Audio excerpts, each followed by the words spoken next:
In this lecture, we will discuss the second tool, that is Android Studio. So let's get started. Android Studio is the official integrated development environment or IDE for developing Android applications. Here are some key points about Android Studio.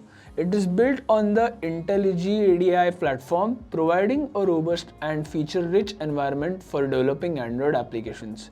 It also supports multi-programming languages including Java and Kotlin, and includes support for the Android SDK and other development libraries.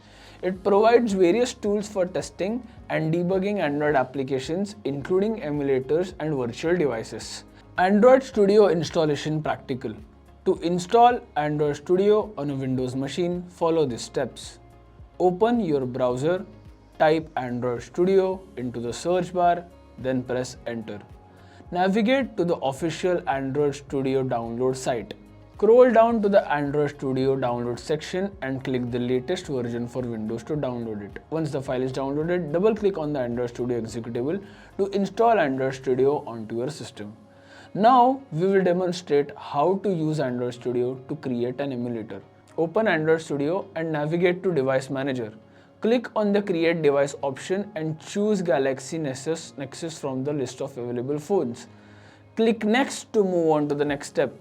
Choose an operating system of your choice. For this demonstration, we will choose Android 10 and click on Next. Type in your device's name and then click Finish. Once it is initialized, click on the Start icon from the Action column.